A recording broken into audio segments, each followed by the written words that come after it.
Welcome to Bunch Formation, the newest college football podcast. I am Chris Vannini. I'm joined here by David Ubben, and I want to open this episode by offering an early Happy Father's Day, man. Look at that. My wife's been teasing a Father's Day gift that should be here. I don't know. Was supposed to be here. I don't know. We'll see. Maybe there'll be an update on next week's show. But my interest is piqued. I'll say that. That is interesting. I will want an update on that for sure. Got a bit of a show today. Not a ton of news has happened since later in the week, and we don't want to talk about the House settlement to death. We're going to talk about what's going on with Deion Sanders. What's going on with the potential move to a single transfer portal. And then we've got some good mailbag questions from the listeners on Vince Marrow leaving Kentucky. What's up with the Pac-12? And a couple other topics there, and then we'll get out by remembering some guys. So first, remember, if you haven't checked out the show, we've got timestamps in the show notes. We'll have links to stuff we reference in the show notes. Send emails for feedback and everything to bunchformationpod@gmail.com, and we're Bunch Formation on everything, Twitter, Instagram, TikTok, and YouTube. But this is not a video episode this week because StreamYard is down today, so you don't get to see our lovely faces. This one is audio only. Reminder, please give us likes and 5-star reviews wherever you get podcasts. We'll read every 5-star review we get on the show. And we got a new one this week from NILnomics. Says, love the pod. We here at the NILnomics newsletter need a place to hear the down-to-earth college football banter these guys have in spades. Great source for news analysis and insights. Keep up the good work. Thank you for that. What does that phrase mean when people say something has something in spades? What does that actually mean? I don't think I know. I think it means you have a lot of it. I mean, I know what it means, but like the origin. Why did we start saying they have it in spades? I couldn't tell you what that actually means. It means to a very high degree. I want the origin though. I know really what it means, but I don't know. I not to derail the pod this early, but that jumped out to me. I was like, what does that actually mean? It's okay. So Google says it's linked to the card game Bridge, where spades are the highest ranking suit. The more spades you hold, the greater your advantage. Good to know.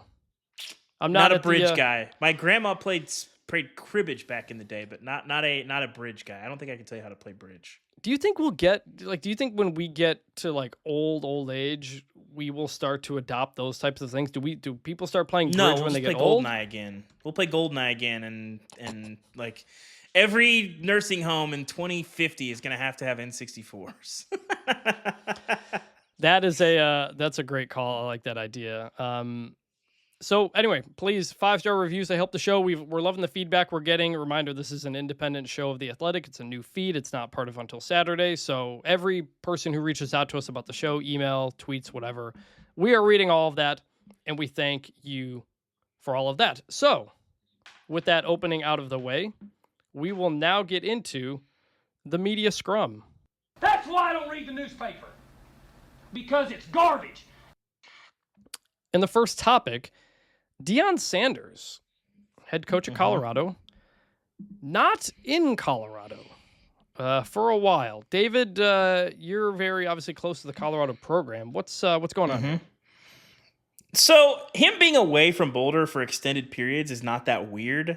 Some of the Deion stands on YouTube last week got mad because we were just noting that it's weird that he'd spent. I mean, it is. It's just you can do whatever you want. You can run the program however you want.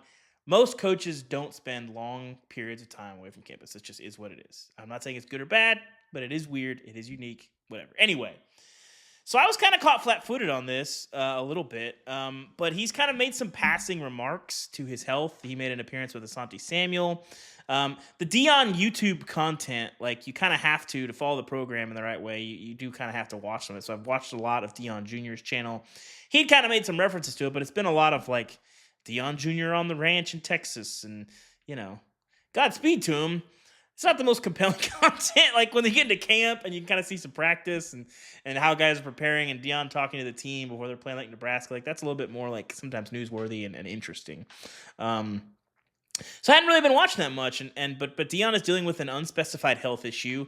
I talked to some people down there. Basically, obviously he's not physically there, but he's still been still involved in the program, talking with his staff. But he's missed some camps, he's missed some speaking engagements, and even when he was dealing with the foot issue in 2023, he had to have some surgeries following up because he had some toes obviously amputated back in 2021, I want to say. Anyway, that spawned some other health problems. But even when he was dealing with that and having to have surgeries before his first season, he was still making some speaking engagements. He skipped one of those in Austin. He's missed the camps. So, there was a reference to him being down like 14 pounds. He's responded. He's kind of said like, I'm all good. We're going to be back soon. So hopefully he's doing well. It sounds like it was not great. I don't know if it was like life-threatening, but certainly something that has been taxing on him. And he's obviously been through a lot physically. So, kind of a tough deal, but it sounds like things are going the right way. And I was told that he's going to address it when he's back in Boulder, but when that is, no one's quite sure. So that's what's going on with Deion. Yeah, I mean, like June is camp season, recruiting season. You're not really doing much with your team right now, so it's not like he's missing that type of stuff. Obviously, first and foremost, you hope he's okay. The amputated toes, and he had blood clots, I think, after that. So the toes pretty tough. The toes go back to like an old injury, which has caused some of the blood clotting stuff. The blood clots were legitimately life-threatening. Yeah. And in 2021, he was in the hospital for a long time, lost a ton of weight. Maybe there's something to do with that, but they've been pretty straightforward with the blood clotting issue. So I don't know. There's a lot of people close to Deion that do know, but they've kept it really tight-lipped. That makes me think it's kind of serious. But he's had a lot of issues with the clots. The 2023 stuff, wasn't as life-threatening, but still very serious and could be. And he's had to have surgery to have some of these things removed, and was in a ton of pain. It's since that offseason, like you've noticed, he hasn't been limping as much. Like people forget. Yeah. That TCU game, he talked all offseason. My goal is to be able to run onto the field with my team, and he was able to accomplish that goal. Since then, his limp has gotten less pronounced. He's been able to be better physically. I haven't heard much about the foot. He's moving pretty normally. So I don't know if this is related to that, but again, I hope he's okay, and it just sounds like a guy that has been through a lot, quite frankly. Hopefully he's doing okay physically. You just don't want to see somebody go through something like that. It's when it's physical and you're not able to be the person and do the things that you want to be or do the things you want to do, that's tough. I don't think I deal with that very well. Like when I get a cold and my energy level goes down, I'm like, I hate this. So yeah, and for a guy who's not that old either. Like he's still a relatively young guy. So obviously hope everything is okay there. Another story dropped Friday. One of my stories in The Athletic, or at least it's supposed to go on Friday, so hopefully it's up. The possibility of moving to one transfer portal window has a lot of momentum, and it may finally happen leading into the season. The FBS Oversight Committee is meeting on Monday to talk about it. They kind of hope to come out of that, or at least pretty soon put together a recommendation on what that should be. This is something that it's been talked about all year, but everybody had to wait for the House settlement to finish before they could kind of feel comfortable going forward with this. And so now they will.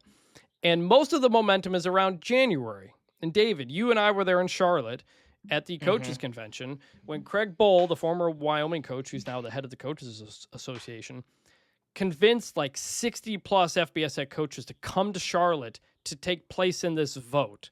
Like the Coaches Association doesn't have any power, but they wanted the image of all these coaches getting behind something. And they wanted a 10-day portal from January 2nd to January 12th.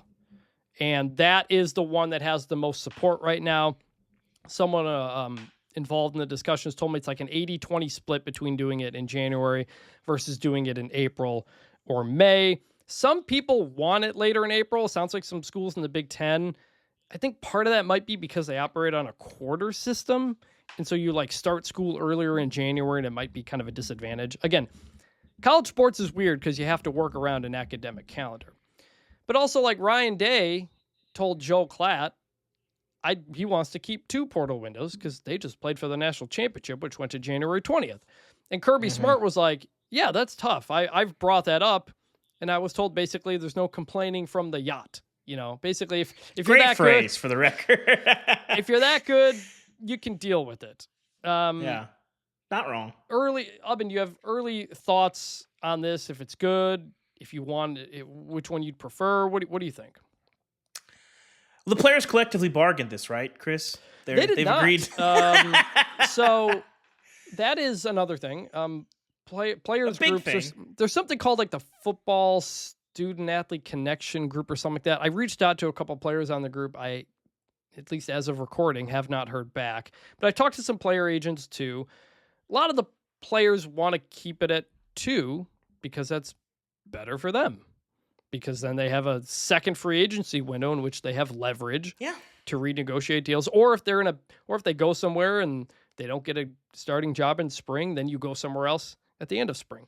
But nobody else really has that. And some agents I talk to actually think it'd be better to do one because they don't trust. Sometimes they don't trust their own kids and think they make rash decisions. And it's easier to make a decision in December and January when you're at home with your family as opposed to going off in the spring. So we'll see on that. But outside of that, what do you think? So, yeah, I think in general, one portal window is probably better. Like, I like the players being able to have freedom.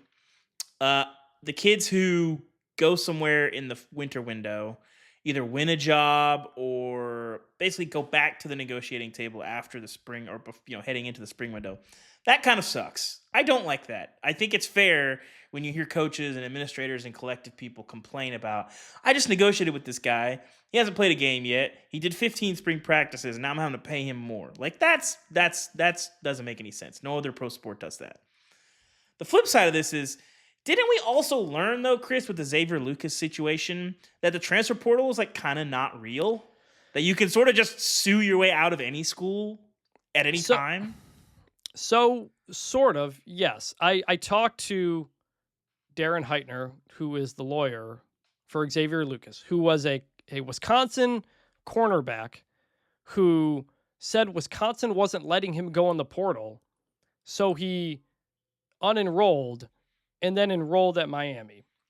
And Wisconsin said this was improper contact with the player. And I was like, I hadn't heard much about it since then. And so I checked in with Heitner, and he said his phrasing was Wisconsin has escaped punishment because his take was Wisconsin shouldn't be able to block somebody from going into the portal. And he said Xavier Lucas is eligible at Miami and practicing with the team. So far, everything seems fine. Heitner said he considers the matter closed. Wisconsin had said that they had signed Lucas to a 2-year NIL deal pending the House settlement back late last year. The House settlement hadn't happened yet, so he said you don't have any standing. So as far as I know, I think this might be kind of done. But yes, that is a question. Do portal windows matter anyway? Yeah. If maybe not, but I think kind of part of this whole thing is just trying to cut down on the movement a bit. And so I talked to one agent who told me he tells his guys to never go into the spring portal unless you are like an elite top level player because everybody's already spent their money. Everybody's already spent their money for one. And two, if you do it later in the spring, there's a lot of concern from coaches and a lot of people that the players who plan to transfer after the season will just check out and not be there in spring, maybe not really go to class or work out, or coaches won't let them work out. And so some of the agents were like, if we have one portal window and it's in April, I'm worried about a kid just, going in a mental ditch somewhere and falling. They should be worried about that. I would not want to do that. The post-spring window doesn't make sense. Academically, from a football sense, it's like artificially de-incentivizing players to leave. The only way you can do that in a real way, I mean, again, this goes back to the collective bargaining thing. Like, that's the way out of this, and you can make all these rules, you can do all these things, and you can cut the portal windows and move the portal windows, but until the players have a seat at the table and they say, yeah, well, we have some bargaining power, and the players are okay with a 3-week window at the end, mid-January, then okay.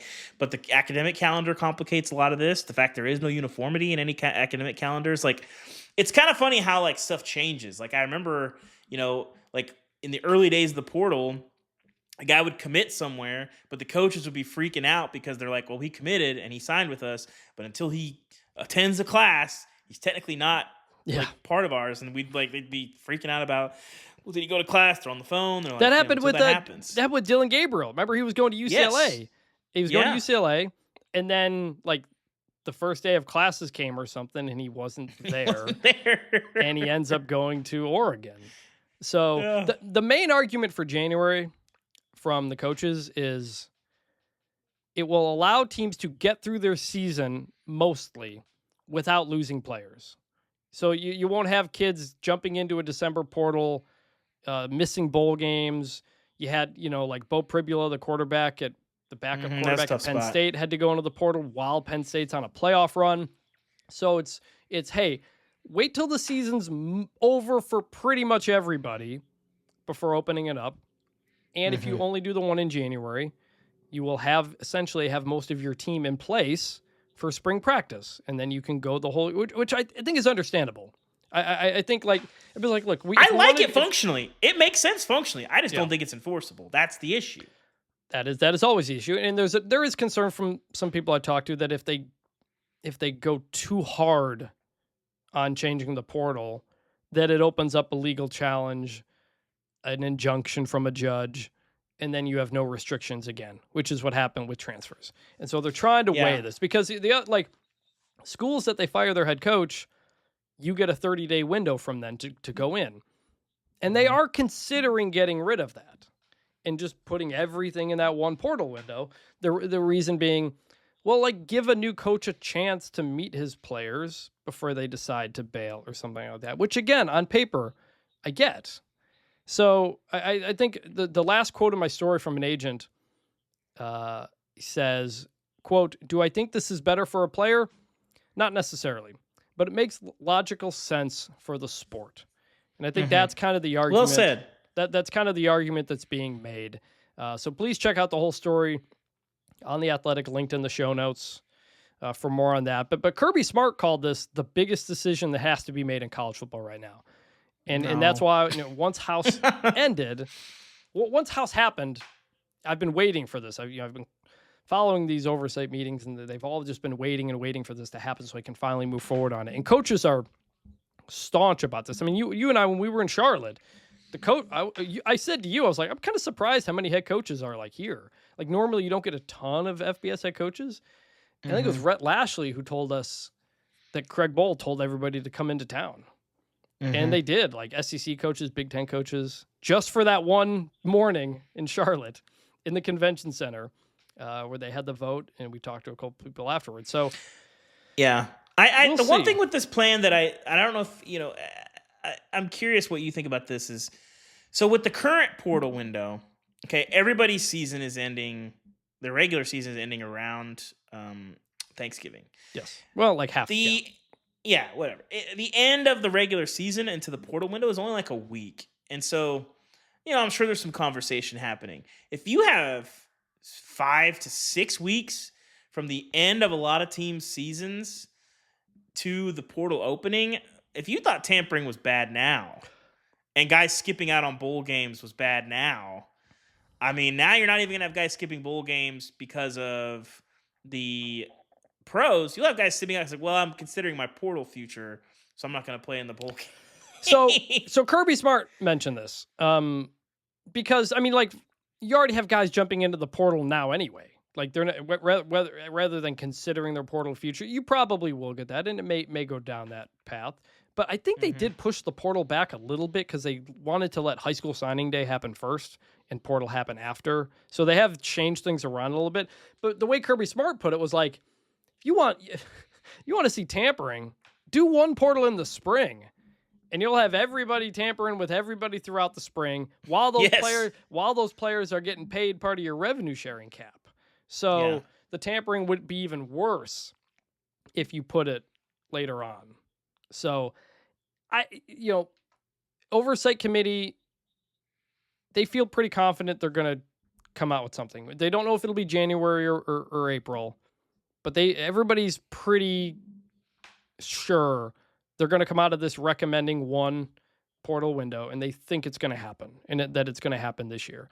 And I think, it's not best for players compared to what is now, but I do think it's something that makes sense for a lot of people because I don't think it's unfair to players. I don't think it's unfair to players. Yeah. I think it's players handing a little bit of power back by force that they didn't agree to. That's probably not best for them. But I think people forget, like, Chris, how many years ago was it? Not that long. We're in 2025, so barely over a decade ago, maybe even fewer. The guys would transfer, and the school would give them a list of like 3 to 10 schools that you could not go to. Yeah. It would be like future opponents and like conference rivals you could not go to. And even in the moment, like I remember talking to, I forget, I think it was Wes Lunt, when Wes Lunt transferred from Oklahoma State, and Mike Gundy had a very long list of places he could not go. I remember thinking at the time, I was like, that feels kind of crappy. Like that doesn't seem fair at all. But that was how it worked. And they would become these a million years ago now. Then it turned into you had to create a public pressure campaign on someone like a Bill Snyder to let somebody there was a basketball player between Wisconsin and Iowa at one point as well. And that's partly why the NCAA put forth the one-time free transfer, because they were tired of dealing with all these waivers and stuff. And they said, okay, everybody can go one time. You don't have to sit out. Which, by the way, outside of, I think, football and basketball, that's already how all the other sports work. Like, you don't actually have to sit out. It was only in those top couple of sports where you had to sit out while transferring. And so they said, all right, everybody can go. You get one free transfer, and there you go. And everybody's like, okay, that makes sense. But then kids wanted multi-transfers, and then there was a lawsuit, and now we have unlimited transfers. And so will that happen? It's almost like we got to have collective bargaining, Chris. I don't know how many times we can say that from here until... the timeline of this is crazy because initially what they made the coaches wanted the portal windows because they made the one-time transfer, and then you had guys leaving in the middle of the season because they would lose the starting quarterback job and then leave after 3 games, take the red shirt, and jump in the portal. And so coaches were like, all right, we need windows. So they made the windows. And then unlimited transfers were allowed. And then they're like, wait, we need to shrink those windows now. So it's always kind of it was 60 days, and it went to 45. Now it's 30. Now they want to make it 10. So it's a lot of adapting to what's out there. Band-Aid on a gunshot wound, Chris. Band-Aid on a gunshot wound. Well, we said this before. We're like, while NIL gets the headlines for the things that people don't like about things people are unhappy about the sport right now, I really think it's the transfers and the unlimited transfer movement that is frustrating fans, because it's hard to get invested in a person on your team if you don't know where the heck they're going to be next year. Yes. And just NIL has accelerated that, but it's the movement. You're not going to find a lot of people that say, I don't want college athletes to get paid. Those are kind of a dying breed, but the money is fueling the movement, and that makes people sort of feel resentful about the money because guys are chasing money and doing things that like hurt my love for my program, basically. Yeah. And that I get that. Yeah. So again, check out the story. It's in the show notes. We may find out next week what the recommendation is moving forward. That doesn't mean it's done next week, but that may be the first step in getting it to happen. And so with that, we're going to move on to the mailbag, where we got a lot of good questions from you guys. So let's jump into that now. I'm not going to, so quit asking. First question from Buck Chaser on Blue Sky. Is the departure of Vince Marrow at Kentucky a sign of the departure of Mark Stoops? This was a huge deal for anybody who's kind of followed recruiting in Kentucky. He had been at Kentucky for 12 years. Kentucky had always been able to keep him from going somewhere else. Michigan State tried to get him. I think probably Ohio State and Michigan might have as well. Like, they've been able to hold off everybody. And then it's revealed, I think this week, he's finally leaving, and he's going to Louisville to be the general manager, I think on a 3-year contract. This is a humongous move, not only for him to leave, but for him to leave and go to Louisville, which is wild. Dave, I have some thoughts on Mark Stoops, but what was your initial reaction to this? I love a good heel turn in college football. We don't get a lot of those. And by the way, for people who don't know, he's been at Kentucky for 12 years. He's like their top recruiter. He's one of the best recruiters in the country. It's why everybody's wanted him. Kentucky has gotten some pretty big time guys in the portal in recent years as well. They've done really well there. But I said I love a good heel turn. It's interesting. I think moving away from being a coach and being on the personnel side is really interesting. Has Louisville? I don't think they've been clear about what his role is in relation to the coaching staff because. Our colleague Antonio Morales wrote a really good column about like the 4 types of GMs that you'll find. I don't know, I call it a column. It's more a story. But like we'll link to that in the show notes too. Yeah, people talk about the rise of the GM, but those jobs are all different. They all look different. And like some of them are like still very much like kind of a grunt work role from a coach. Like you're doing a lot of the like scouting and portal hunting and all this stuff. Some of them are very powerful. Some of them have firing power. You're above the coach on the org chart. I would be surprised, if Jeff Brom is going to bring in a GM and put him above him on the org chart. It's a little different than, Stanford lifer Andrew Luck coming in and being above Troy Taylor, who's an outsider. It's a little bit different. Who's not even there. But either way, who's also not even there anymore. Or like Ron Rivera, who was a NFL head coach. Like that's not Marrow's background. So I'm intrigued to see what the power like dynamic is and how much power he has. I assume he probably wouldn't leave unless he had, maybe even final say on the roster and personnel. But like, how much power will be interesting because all these GM jobs are very different and they fit differently at every program. And so I get that. I could see wanting to do that maybe more than wanting to move for another on-field coaching job. Vince, good dude, not a spring chicken. And, the sport's changing. So I could see him wanting to lean into the personnel side, but with some real power behind it. It's a good reminder. We should probably put in a public records request to try to get his contract at Louisville when that is finalized. In terms of Mark Stoops, like it's a huge loss. This is a gigantic loss for Kentucky. He's also coming off of a 4-8 year. They lost 41-14 to Louisville. His first missed bowl game after I went like 7 or 8 straight bowls. Since they won 10 games, it's like 7 wins, 4 wins. It's trending in a very bad direction. The problem is his buyout. It's something like $37 million, and it would be due within 60 days of his firing. I have that contract. I've gone through and looked at it. He's owed 75% of the remaining deal. Our friend Andy Staples has said for a very, very long time that Stoops has the best job in college football because the expectation isn't high and you're paid like a top-level SEC coach. So if you're Kentucky, and you're moving into revenue sharing right now, I don't think you have the money to pay almost $40 million to get rid of Mark Stoops, Remember, 2 years ago, Mark Stoops was just about out the door going to Texas A&M. That was really close to happening. People around Mark Stoops had been told that this is happening. And then it got out. The the Texas A&M faithful reacted poorly. Things changed, and A&M instead went with Mike Elko. And the jury's still out on how he's going to do there. And I think when that happened, that's a really tough spot to come back to when everybody kind of feels you're out the door and it's kind of, I don't say mutual parting, but I think Kentucky was ready maybe to try to shake things up a bit. Weird, it was kind of like Scott Satterfield at Louisville. Similar dynamic there. Yeah, when it got out that he interviewed for South Carolina. And then he had to apologize for that basically while staying at Louisville, which is sorry for attempting to take a better job. Who among us, Chris? Who among us?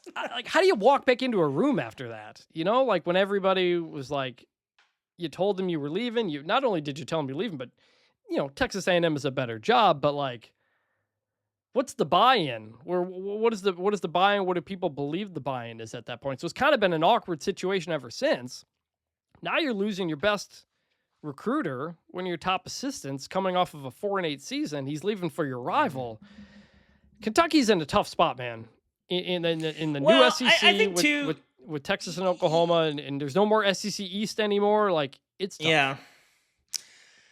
It's tough for any coach that's been somewhere more than a decade. I mean, you talk about the 7-year itch, in terms of marriages. I do think that it's very real. I mean, it's like a 3-year itch in college coaches because I do think there's an itchy trigger finger, but I also get that some of that is tied to, like, you've got to bring in donations. And if you're not constantly ascending and the trajectory of the program is on up and up and up and up and up, people get listless. And so when you've had a guy that's been there for more than a decade, even though he's had, relatively unprecedented success in that football program and sustained winning for a long time and done it a bunch of different ways.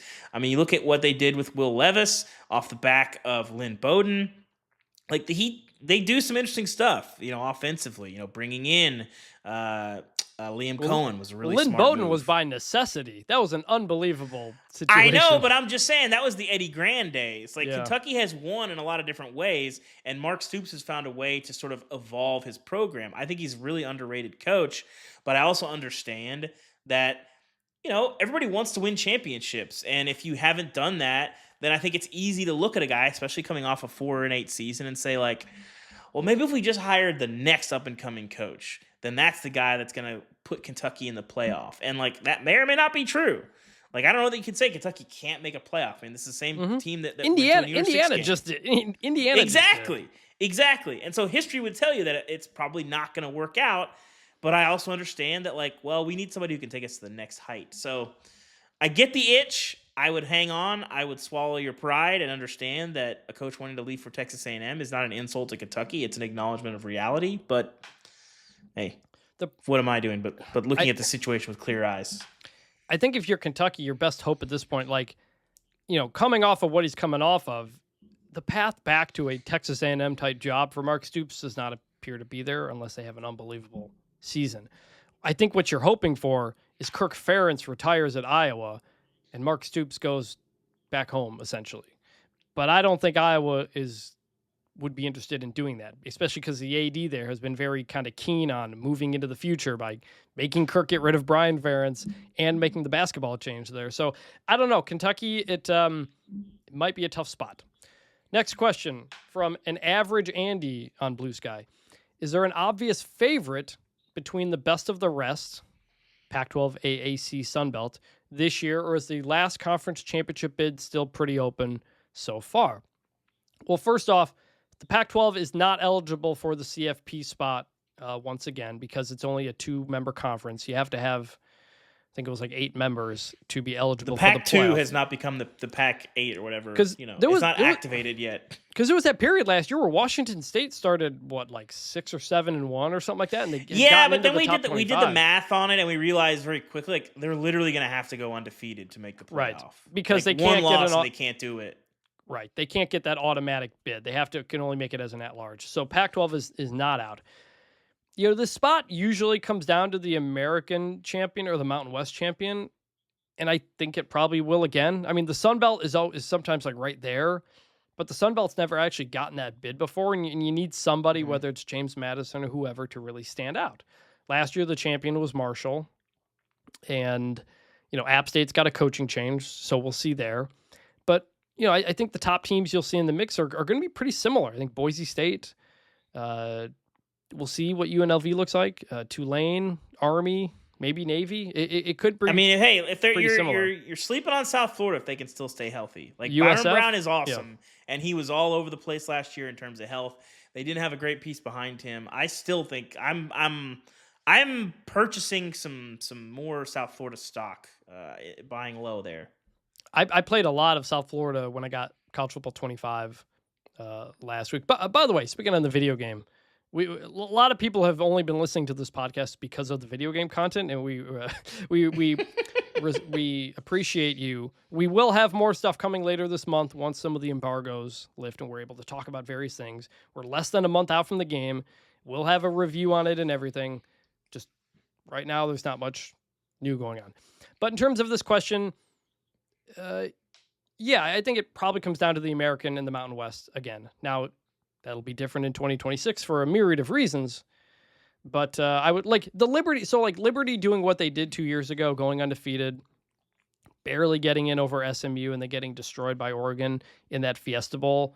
I think probably turned a lot of people off to that happening. I mean, Liberty would be your top option in Conference USA, but getting that benefit of the doubt a second time would be pretty tough. And the MAC it's hard for anybody to stand out in the MAC. They're always kind of generally bunched together. Just in terms of making that last playoff spot, the American and the Mountain West typically have one or two teams rise above the rest, which, by the way, like I did a story, I think it was this week with Chris Camrani on UNLV, or last week on UNLV and Dan Mullen taking over there. I think we kind of forget they were one win away from making the playoff last year, which is I didn't crazy. forget. I've been on UNLV is fun, man. I think, obviously with all the turnover like that, the Barry Odom, Brennan Marion marriage like worked really well there, and then having Malik Williams ready there behind Matt Sluka, I think you could make a case he was a better player.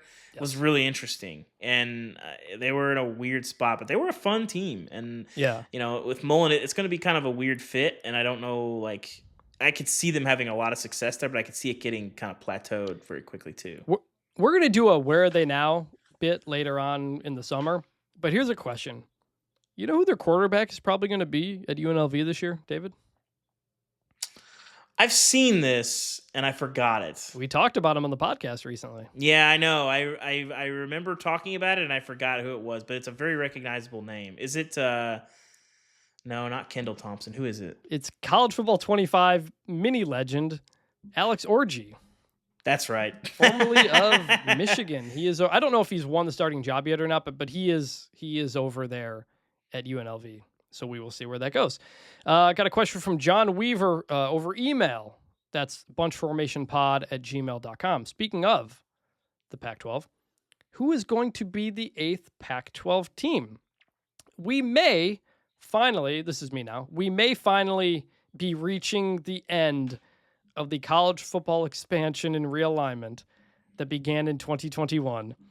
When Texas and Oklahoma announced their move to the SEC. It's been 4 years. It's only been 4 years, and the trickle-down effect is still going on. The Pac-12 next year currently has Oregon State, Washington State, and then it's going to add Boise State, Fresno State, San Diego State, Colorado State, and Utah State from the Mountain West. But it still needs one more school. Who is that going to be?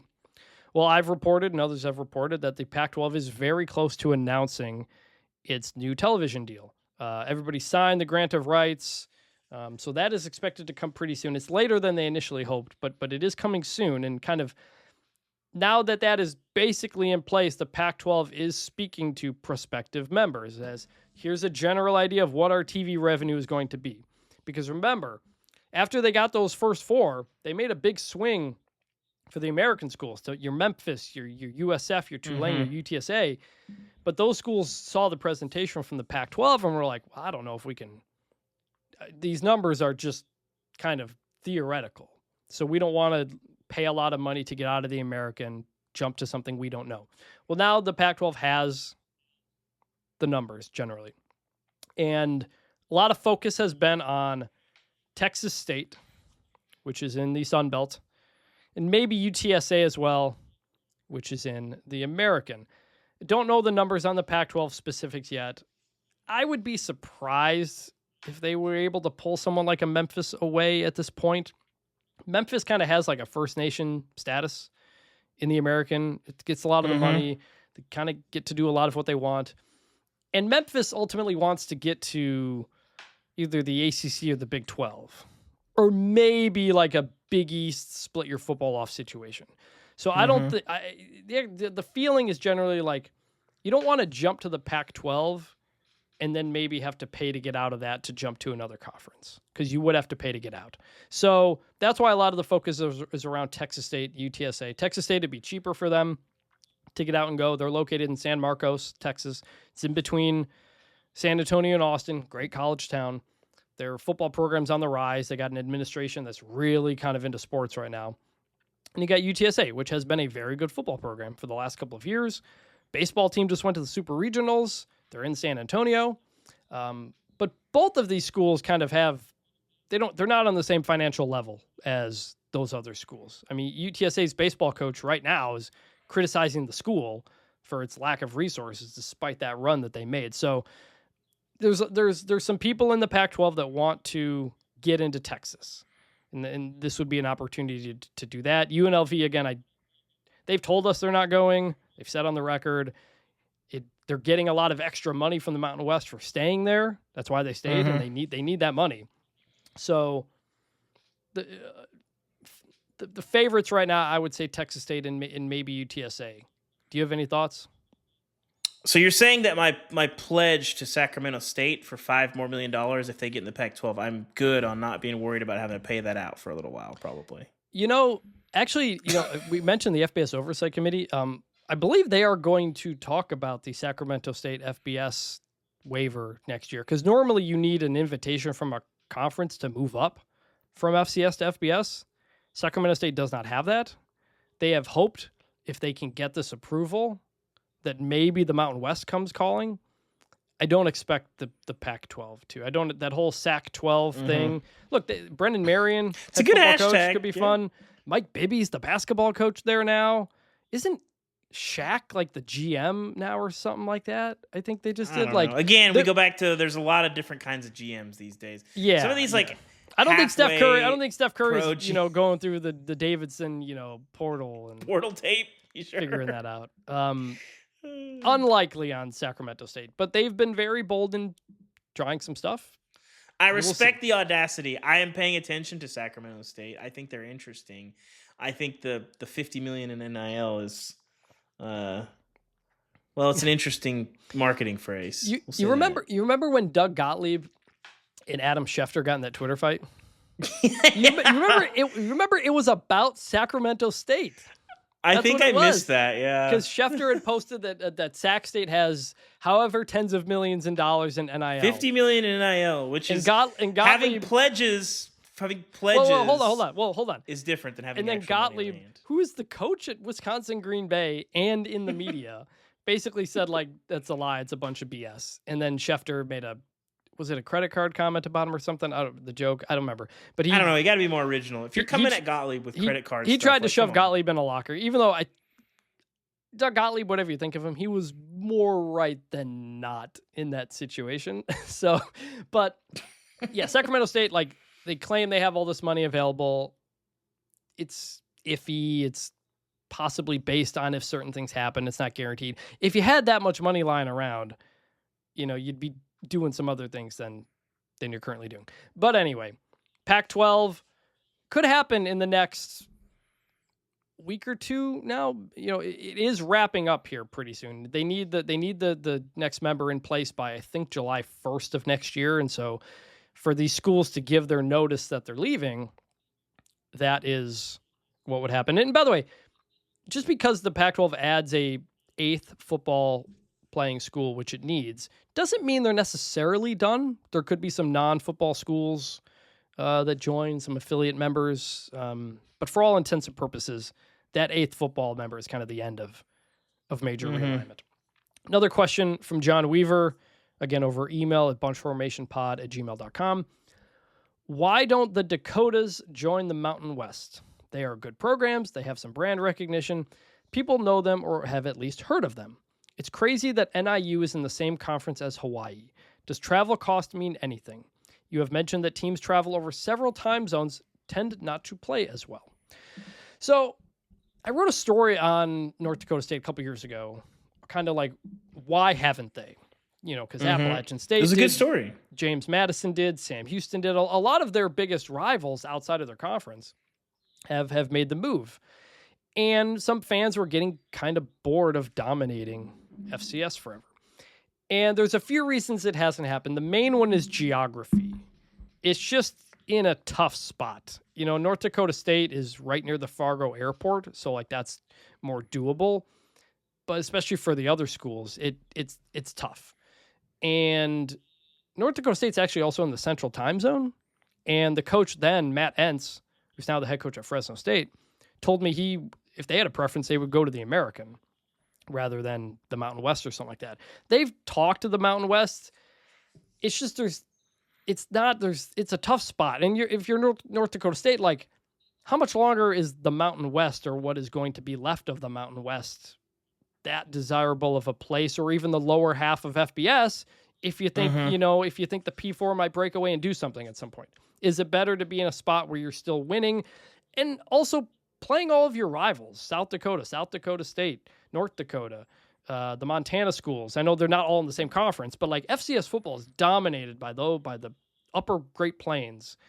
And if you watch those games, especially when it comes to the rivalry games, the North Dakota State, South Dakota State games, the Montana State games, it's awesome. It's awesome. like fantastic. Full stadiums, big time crowds. Like it is real. Like when James Madison moved up, it moved up into the Sun Belt and rejoined a lot of its old rivals. Your Marshalls, your App States, your Georgia Southerns, and they're all like nearby. Like it fit geographically, and you're bringing a bunch of rivalries back. The Dakotas or just North Dakota State or whatever you want, they don't really have that. The people in North Dakota State don't care about playing, UNLV or whoever. So it's tough. And the other thing about Northern Illinois, remember, they are joining the Mountain West as a football-only member. All their other sports are going to, I think, the Summit League, which is actually better geographically for NIU than even the MAC. Because NIU is a bit of an outlier in the MAC on the west side.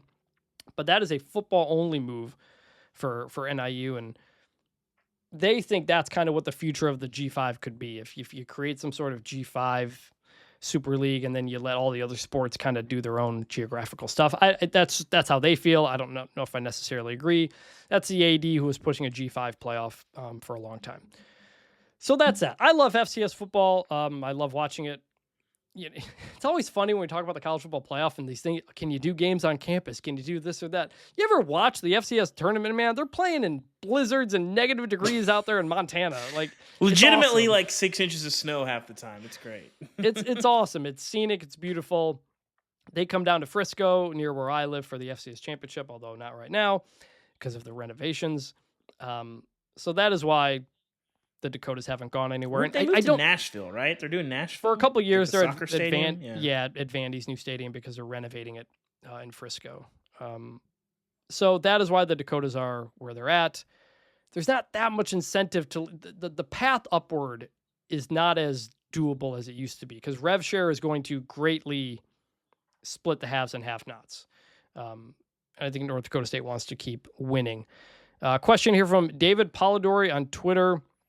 Kind of a big picture thing. We can hit these all at once, but does the NCAA exist in 10 years? Did the Big Ten and SEC become the AFL and NFL?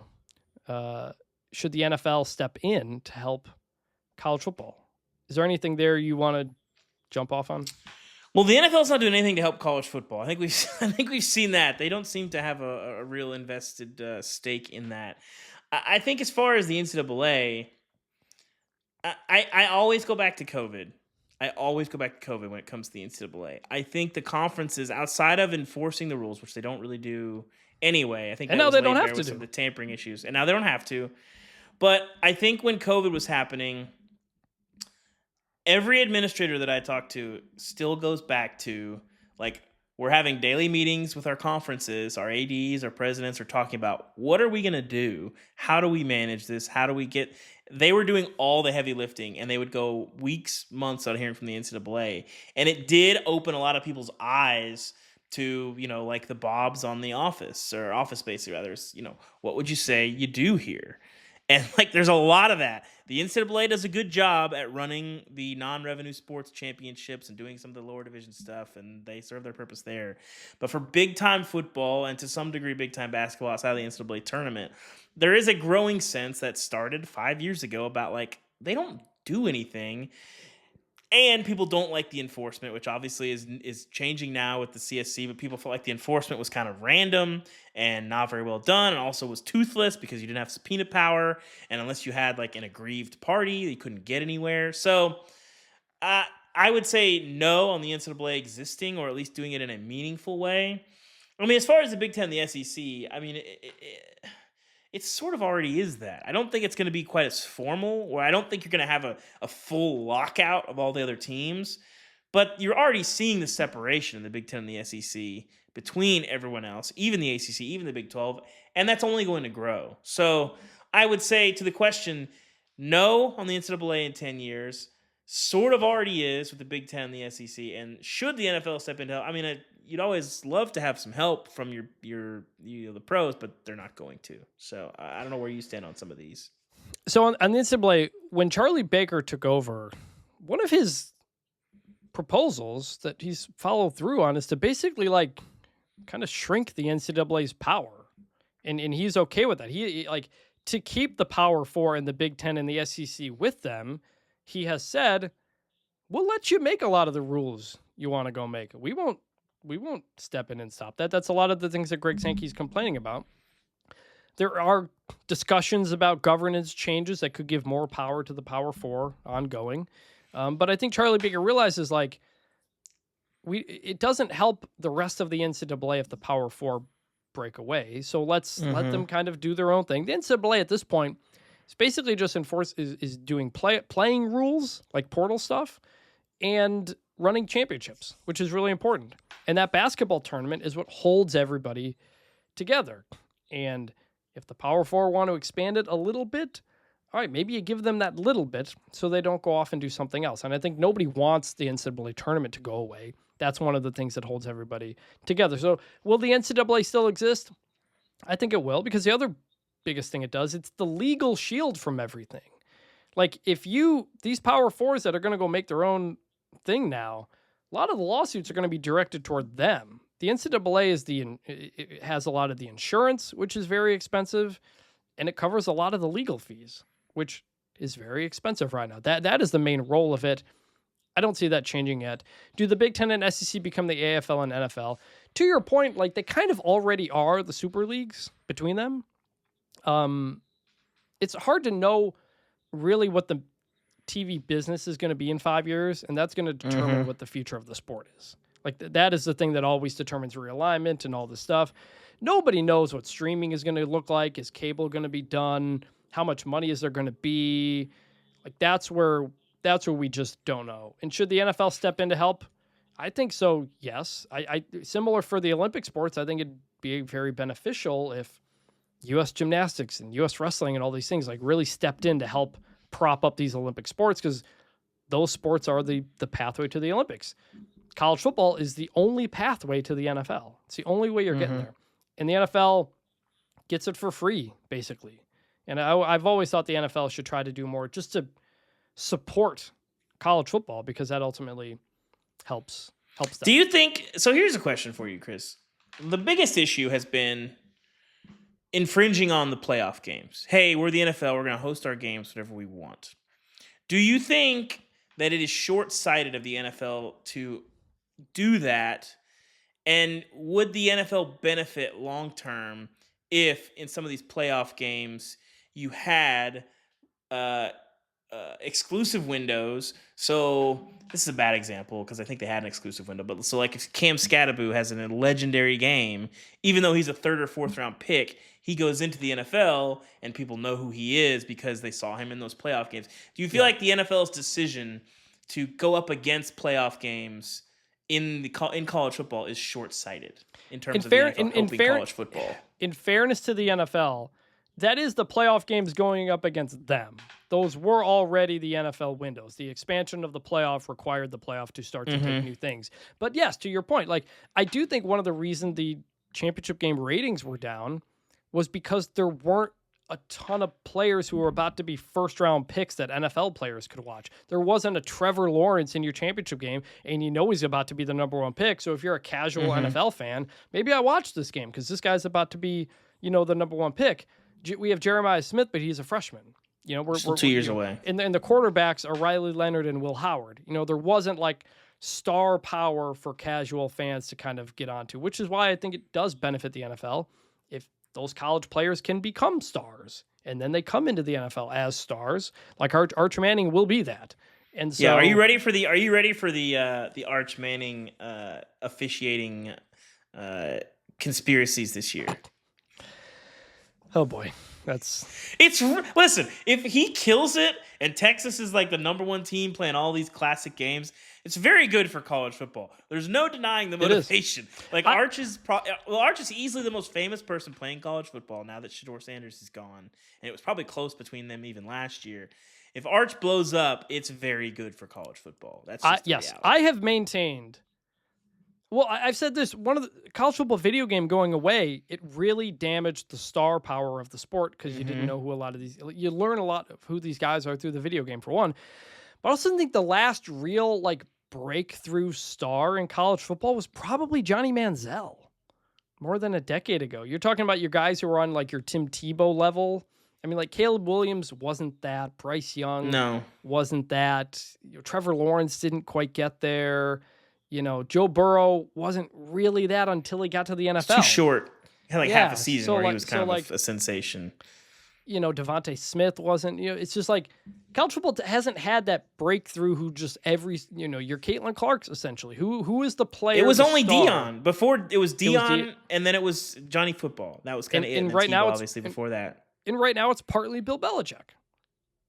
So Arch Manning will be that. Arch Manning is the guy who my mother-in-law knows and will be interested in and doesn't otherwise watch college football. And you need those people. The sport's not only for hardcore fans. You need everybody in it. And Arch will get there. So I had a couple other questions. We'll get to them in a future episode. Reminder, a bunchformationpod@gmail.com. But we want to wrap up this episode soon here. And that's going to move us into the second edition of our new segment, Remember Some Guys.